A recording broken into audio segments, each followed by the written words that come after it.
Welcome back to ＳիվիլՆեթ. Today I'm joined by our guest Hasmik Egian, who was the former director of UN Security Council Affairs. Thanks for hopping on today, Hasmik Egian. Thank you, Patrick, for the invitation. Happy to be here.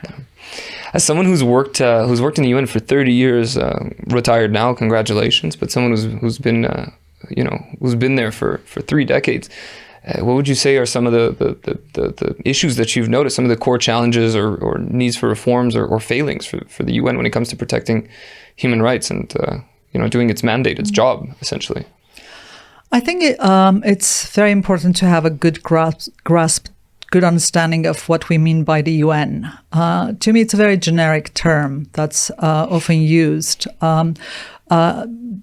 Why is it important to have a good grasp, understanding of what we mean by the UN?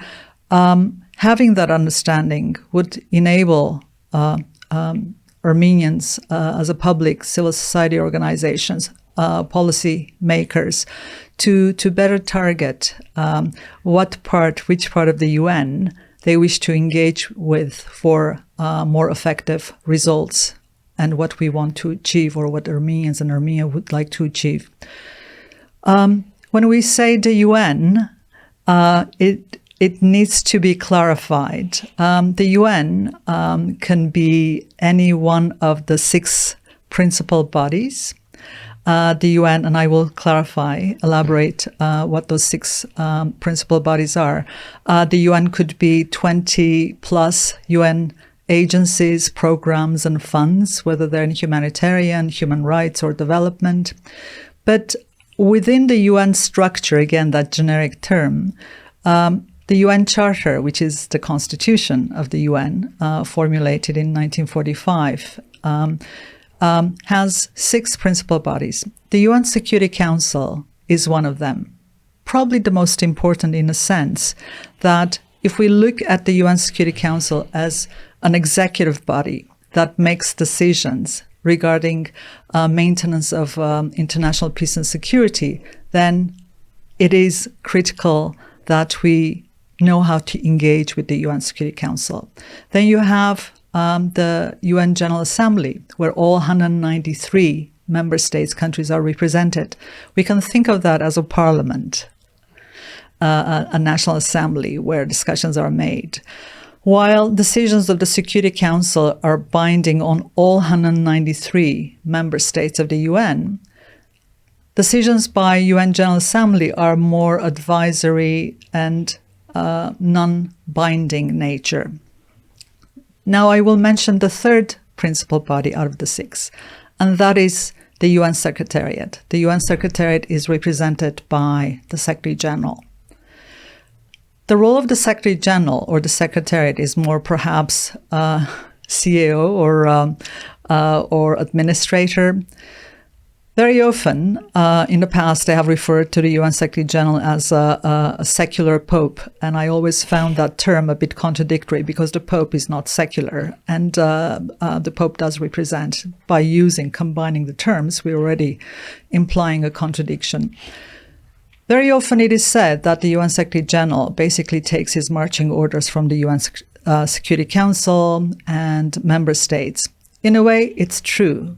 However, there is also a provision in the UN Charter, that's Article 99, that enables or allows or calls upon the Secretary General to bring to the attention of the UN Security Council any issues that he might deem member states should be seized of, take action on, etc. So there is a significant role to be played by the UN Secretary General.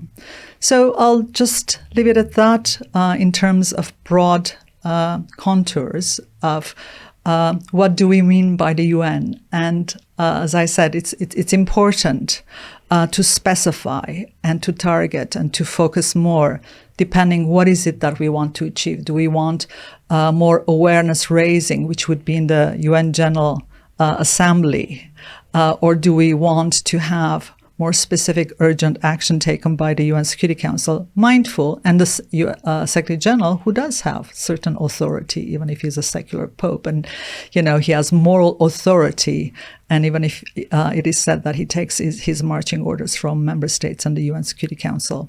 It's not easy to bring issues to the UN Security Council. Armenia, of course, is not a member. However, I believe Armenia will be running for Security Council in, if I'm not mistaken, in 2032.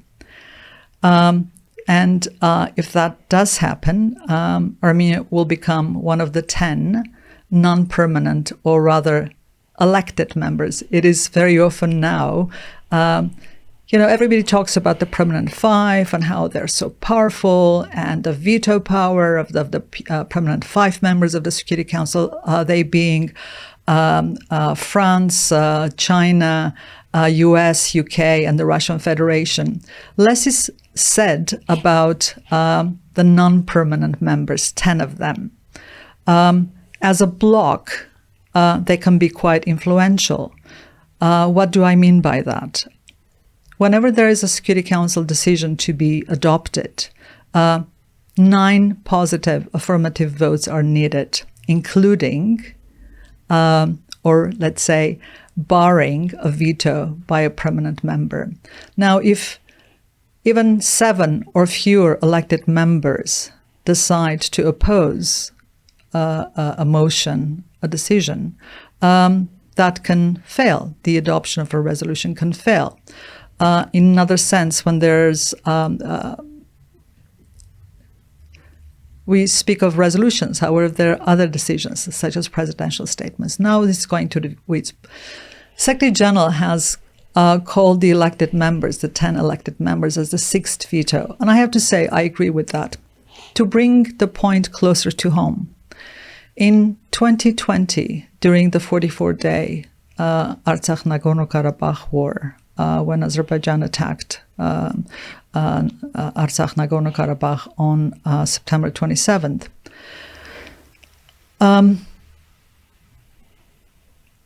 The Security Council brought the issue of the crisis for discussion. They were held in close consultations always. There were at least 2 during the 44-day war.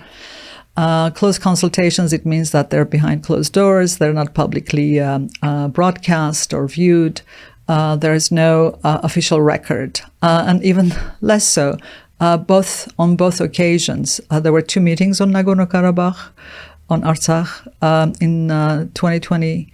One was in September 29th, and it was called Any Other Business at the request of few council members. So even less was known about that meeting. Another one at the request of the Russian Federation, 2 days after the November 9th, 2020 tripartite agreement, the ceasefire agreement, etc., was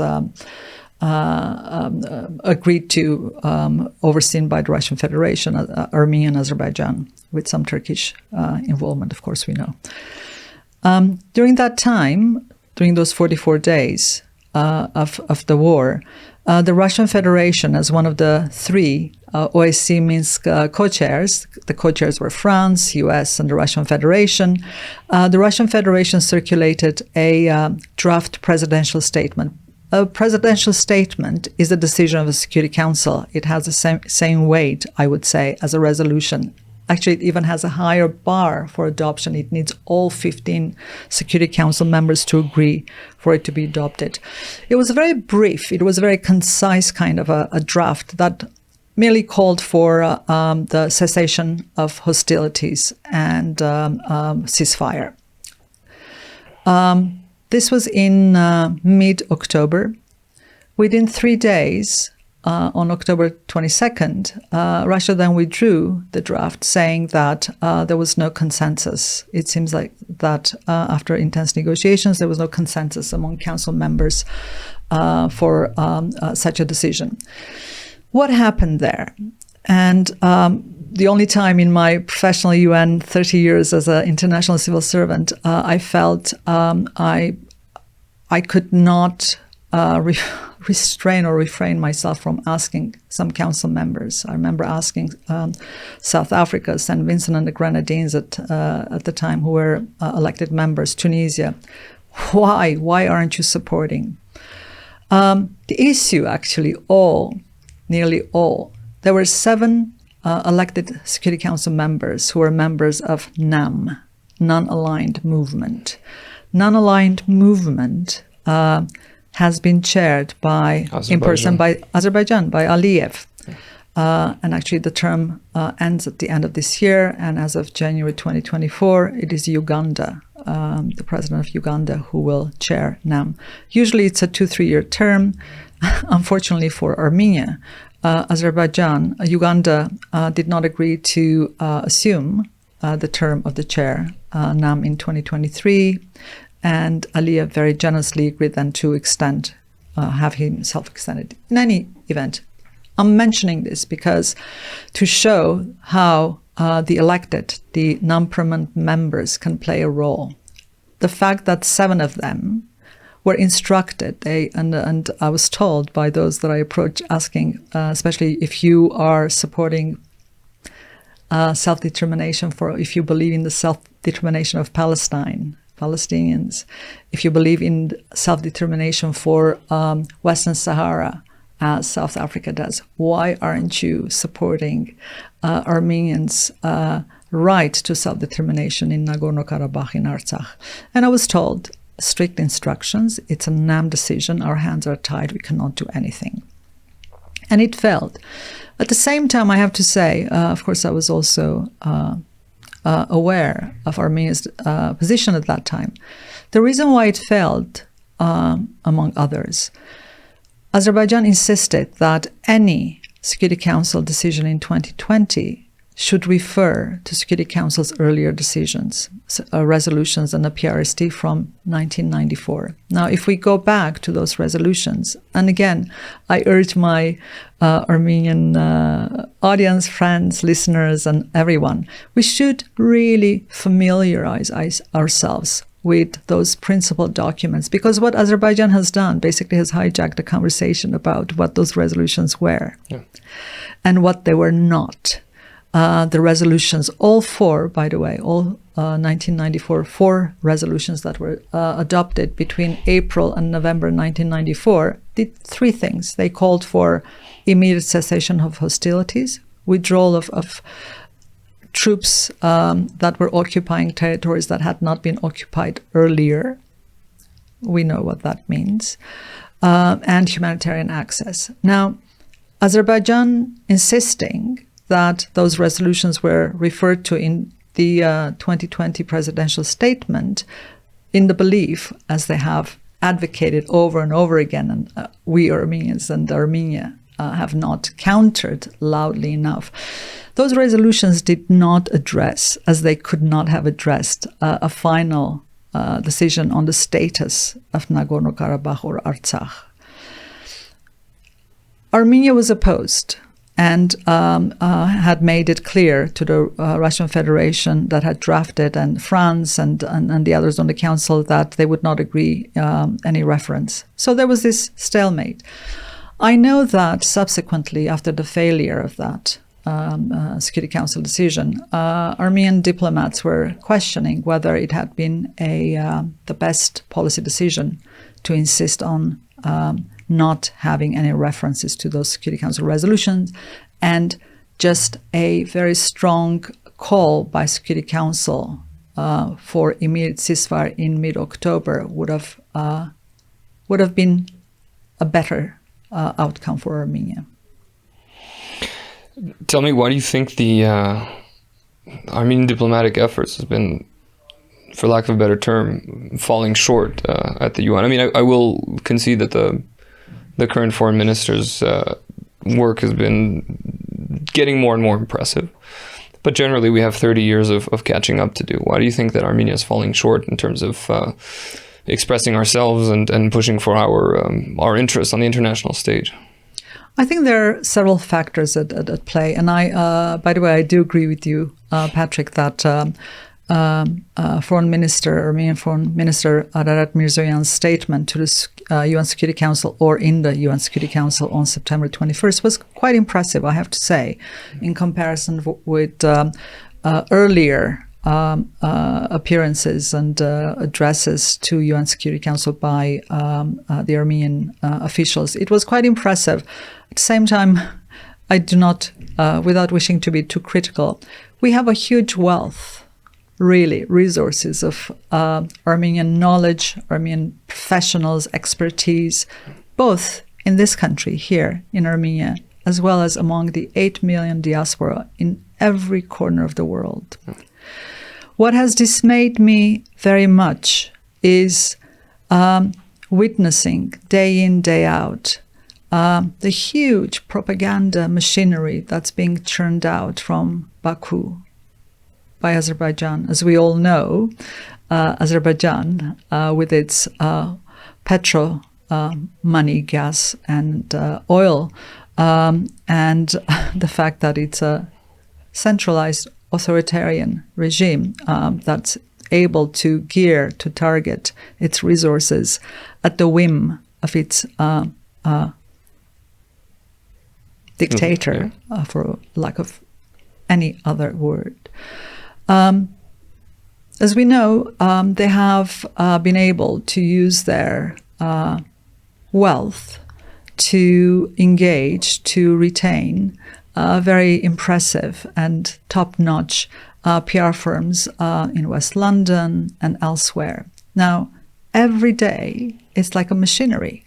They agree on a certain set of talking points, videos, and other PR materials, and they all then stay on target, on message. Yeah. Now, I guess you can say it's one of the, if one wants to be perverse, it's one of the benefits of Azerbaijan's authoritarian regime to be able to do that. Yeah. Armenia, on the other hand, as a democracy, as we know, with a thriving civil society culture, including this platform, it's a bit more difficult. An additional complicating factor is we have motherland, we have Armenia, Republic of Armenia, then you have 8 million in the Armenian diaspora. To be able to channel, to be able to marshal a united message, it's a bit difficult, more challenging. I am not saying it's not possible. I do believe it is possible. It just needs to be done. And just think of it, the fact that there are Armenians in every corner of the world. If we really agree even on just some key messages, those messages to be able to communicate to the world in every language, the power of that. I am mindful that, of course, yes, English is the language of use in major capitals, but it's not the only one. I mean, let's not forget we have Chinese, we have over 1 billion people in China and India, and the Russians and the French and Arabic, the Arab world, let's not forget. And by the way, these days, for personal reasons, also being immersed in what's going on in Gaza, the conflict in Palestine and Israel, the horrendous images that we see, I have to say it's been quite difficult after watching what happened to Artsakh, to Armenians, 120,000 who were forcibly displaced, ethnically cleansed from Artsakh only last month, a month ago. Ironically, Gideon Levy, who is a very well-respected Israeli journalist in the Haaretz, only on Saturday, in one of his articles, editorials, he wrote that Gaza on Saturday was Nagorno-Karabakh. Now, that's quite powerful. And by the way, that's an example of a messaging, if you want to be powerful, to resonate to a wider audience other than just among the Armenians. As an example of how we really need to step up our ability to communicate not only among ourselves, but with the world. You also asked about another reason why the diplomatic efforts, perhaps in the Security Council or in New York or elsewhere, Armenia's diplomatic efforts. It's not that we don't have top-notch professionals. The permanent mission of Armenia to the UN in New York, I know them personally. I have engaged with them in the past personally. I have a lot of respect for them, I have to say. It's a tiny, tiny, tiny mission. 6-7 diplomats. The work of the UN every day with its array of committees, commissions, Security Council, General Assembly, these people are running around. It's very, very difficult to focus on a single issue with the depth and profound expertise as would be required. I have to also say that while I am immensely sympathetic and I appreciate the challenge of the permanent mission of Armenia to the UN, given what I just mentioned, there is also, for whatever reason that I have never really understood, reluctance to accept help when offered. That I can intellectually try to explain and understand, but I believe it's a lost opportunity. It's a lost vast array of knowledge and expertise that can very effectively be tapped into. Finally, let's touch up on the supposed UN mission that entered the Karabakh from the Azerbaijani side and the subsequent UN report on the situation once the region had been ethnically cleansed and essentially is a depopulated nothing at this point. What's your take on that? Can you unpack it a little bit for us as well as the implications? Yes. As we know, for over 30 years, close to 35 years, the UN had been unable to access Nagorno-Karabakh for whatever reason, and very likely, if I'm not mistaken, it's because agreement was never reached from both governments, Armenia and Azerbaijan, on the terms of UN access. So it stayed inaccessible, neglected in many ways. Let's not forget that during the 9-month complete medieval brutal siege by Azerbaijan of Nagorno-Karabakh, including severance of cutting off of electricity, gas, water, whole lifeline of 120,000 Armenians in Karabakh. During those 9 months, the cries and pleas, I hate using pleas, demand, let's say, because we have the right to demand, and we should demand. Those are basic humanitarian principles, laws. As Secretary General has been saying in the last few days, even wars have their laws, except during Artsakh, whether it was in 2020 or on September 19th and 20th, it seemed that the laws of war were not needed to be recalled. So whatever reason, and as I said, no agreement was reached during those years, either from the Armenian or Azerbaijani side, or both could not agree for UN agencies to access. 9 months siege, again, Armenia, and I have to say a few other international organizations and countries were calling for either airlift or humanitarian corridor to be opened through Lachin to deliver humanitarian supplies. Nothing happened. So in the most scandalous manner, and I say this with my knowledge and experience of 30 years in the UN, those 30 years I have worked in peacekeeping, in special political missions, including 8 years with UNICEF, one of the major UN humanitarian agencies, in such places as Tajikistan during the war in Tajikistan in early 90s, Iraq, Somalia, and Syria related in Geneva with visits to Syria. Throughout those years, I can say with certitude, I have not come across such significant or total flouting of UN's principal humanitarian tenets, which are humanity, independence, and of course I'm blanking out now, humanity, independence, and neutrality. Impartiality, I'm sorry. It's humanity, impartiality, and independence.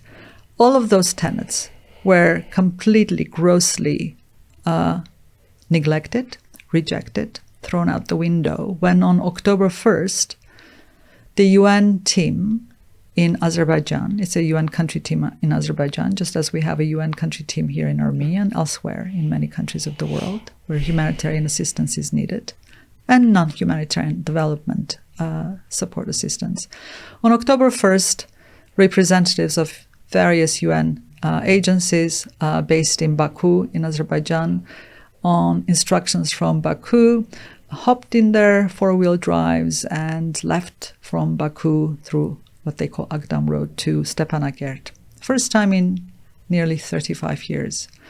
And having spent just a few hours, being led by their Azeri handlers to where they want to go, what they should see, who should... It's quite mind-boggling how, while on one hand, snippets of pearls of wisdom being thrown out, what was immediately issued the following day on October 2nd, which is, by the way, by UN standards, it's also UN statements, reports take days because they have to go through several layers of being reviewed, cleared, approved. So magically... Sorry to cut you off, Hasmik. Are you saying that no one's been doing their job, essentially? There was no review process for this as well? I believe that there was no review. I believe there was no oversight. I know and I do appreciate the fact that the UN, in every country where the UN operates, they come under immense pressures by host countries.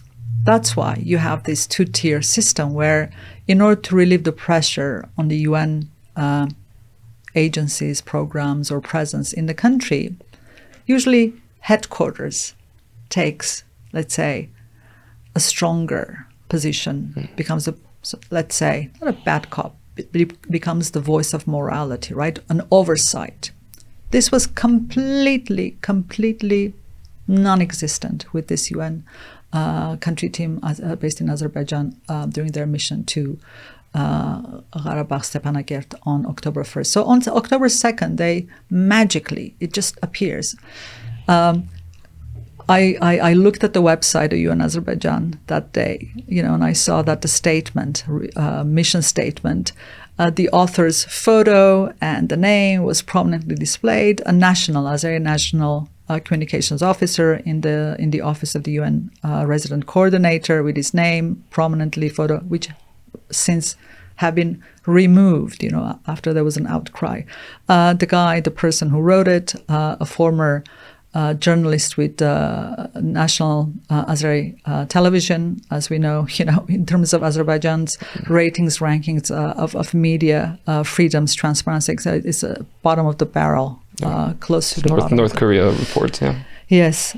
So he was the author who, to add insult to injury, when he tweeted or posted, he tagged immediately the foreign minister of Azerbaijan, foreign ministry of Azerbaijan, the advisor to President Aliyev, Hikmat Hajiev, and one other Azeri outlet. No single Armenian authority, government, or anyone was tagged in that posting. The reason why I say this is exceptionally and grossly